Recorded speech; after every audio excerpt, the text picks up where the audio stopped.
Kisah Para Rasul pasal 23 ayat 1. Sambil menatap anggota-anggota Mahkamah Agama, Paulus berkata, "Hai saudara-saudaraku, sampai kepada hari ini aku tetap hidup dengan hati nurani yang murni di hadapan Allah." Kisah Para Rasul pasal 23 ayat 2. Tetapi Imam Besar Ananias menyuruh orang-orang yang berdiri dekat Paulus menamparkan mulut Paulus. Kisah Para Rasul pasal 23 ayat 3. Membalas itu Paulus berkata kepadanya, "Allah akan menamparkan engkau, hai tembok yang dikapur putih-putih. Engkau duduk di sini untuk menghakimi aku menurut hukum Taurat. Namun engkau melanggar hukum Taurat oleh perintahmu untuk menamparkan aku." Kisah Para Rasul pasal 23 ayat 4. Dan orang-orang yang hadir di situ berkata, "Engkau mengejek imam besar Allah?" Kisah Para Rasul pasal 23 ayat 5. Jawab Paulus, "Hai saudara-saudara, aku tidak tahu bahwa ia adalah imam besar. Memang ada tertulis, janganlah engkau berkata jahat tentang seorang pemimpin bangsamu." Kisah Para Rasul pasal 23 ayat 6. Dan karena ia tahu bahwa sebagian dari mereka itu termasuk golongan orang Saduki dan sebagian termasuk golongan orang Farisi, ia berseru dalam mahkamah agama itu. Katanya, "Hai saudara-saudaraku, aku adalah orang Farisi, keturunan orang Farisi, aku dihadapkan ke mahkamah ini, karena aku mengharap akan kebangkitan orang mati." Kisah Para Rasul pasal 23 ayat 7. Ketika ia berkata demikian, timbullah perpecahan antara orang-orang Farisi dan orang-orang Saduki dan terbagi-bagilah orang banyak itu. Kisah Para Rasul pasal 23 ayat 8. Sebab orang-orang Saduki mengatakan, bahwa tidak ada kebangkitan dan tidak ada malaikat atau roh, tetapi orang-orang Farisi mengakui kedua-duanya. Kisah Para Rasul pasal 23 ayat 9. Maka terjadilah keributan besar. Beberapa ahli Taurat dari golongan Farisi tampil ke depan dan membantah dengan keras. Katanya, "Kami sama sekali tidak menemukan sesuatu yang salah pada orang ini. Barangkali ada roh atau malaikat yang telah berbicara kepadanya." Kisah Para Rasul pasal 23 ayat 10. Maka terjadilah perpecahan besar, sehingga kepala pasukan takut, kalau-kalau mereka akan mengoyak-ngoyak Paulus. Karena itu ia memerintahkan pasukan untuk turun ke bawah dan mengambil Paulus dari tengah-tengah mereka dan membawanya ke markas. Kisah Para Rasul pasal 23 ayat 11. Pada malam berikutnya Tuhan datang berdiri di sisinya dan berkata kepadanya, "Kuatkanlah hatimu, sebab sebagaimana engkau dengan berani telah bersaksi tentang aku di Yerusalem, demikian jugalah hendaknya engkau pergi bersaksi di Roma." Kisah Para Rasul pasal 23 ayat 12.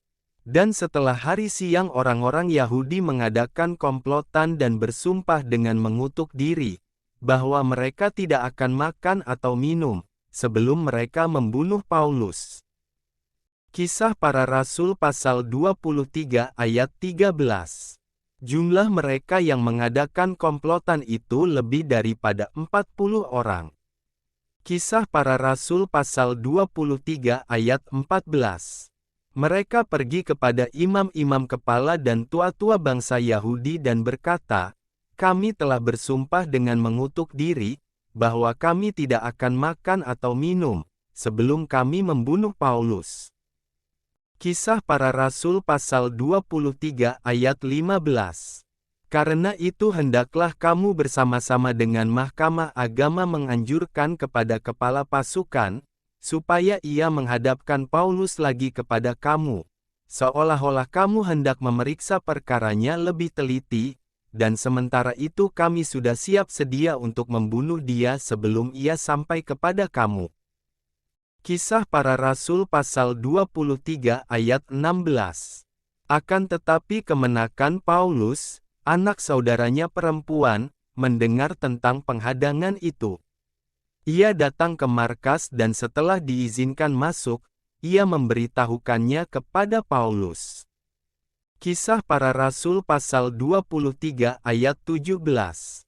Lalu Paulus memanggil salah seorang perwira dan berkata kepadanya, "Bawalah anak ini kepada kepala pasukan, karena ada sesuatu yang perlu diberitahukannya kepadanya."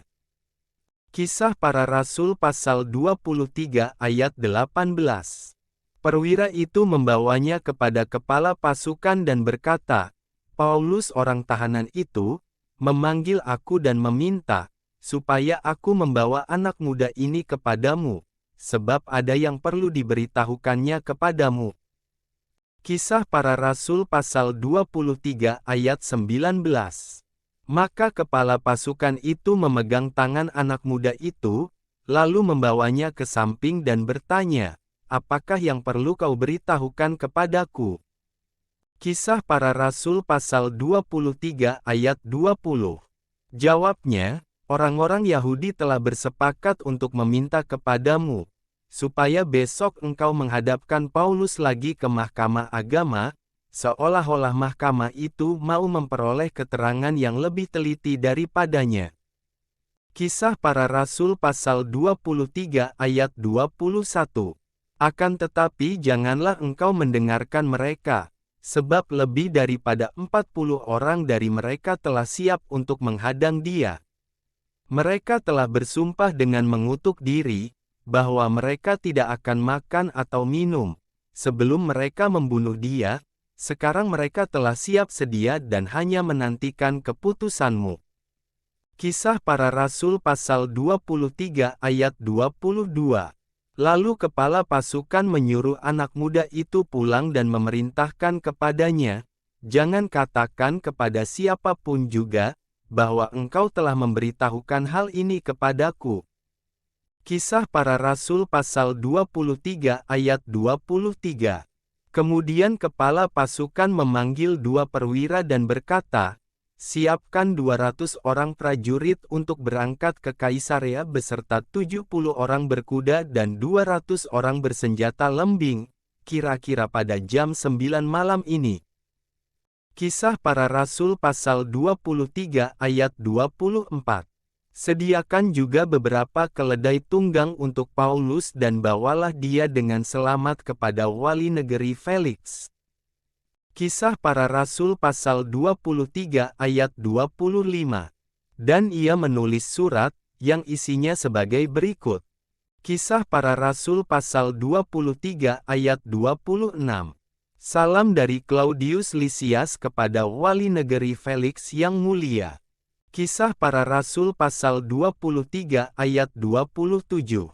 Orang ini ditangkap oleh orang-orang Yahudi dan ketika mereka hendak membunuhnya, aku datang dengan pasukan mencegahnya dan melepaskannya, karena aku dengar bahwa ia adalah warga negara Roma. Kisah Para Rasul pasal 23 ayat 28. Untuk mengetahui apa alasannya mereka mendakwa dia, aku menghadapkannya ke mahkamah agama mereka. Kisah Para Rasul pasal 23 ayat 29. Ternyatalah bagiku, bahwa ia didakwa karena soal-soal hukum Taurat mereka, tetapi tidak ada tuduhan, atas mana ia patut dihukum mati atau dipenjarakan. Kisah Para Rasul pasal 23 ayat 30. Kepadaku telah diberitahukan, bahwa ada komplotan merencanakan membunuh dia. Karena itu aku segera menyuruh membawa dia kepadamu, sedang kepada para pendakwa telah kuberitahukan, bahwa mereka harus mengajukan perkara itu kepadamu. Kisah Para Rasul pasal 23 ayat 31. Lalu prajurit-prajurit itu mengambil Paulus sesuai dengan yang diperintahkan kepada mereka dan membawanya pada waktu malam ke Antipatris. Kisah Para Rasul pasal 23 ayat 32. Pada keesokan harinya mereka membiarkan orang-orang berkuda dan Paulus meneruskan perjalanan, dan mereka sendiri pulang ke markas. Kisah Para Rasul pasal 23 ayat 33. Setibanya di Kaisarea, orang-orang berkuda itu menyampaikan surat itu kepada wali negeri serta menyerahkan Paulus kepadanya. Kisah Para Rasul pasal 23 ayat 34. Dan setelah membaca surat itu, wali negeri itu menanyakan Paulus dari provinsi manakah asalnya.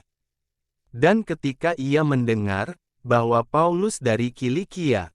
Kisah Para Rasul pasal 23 ayat 35.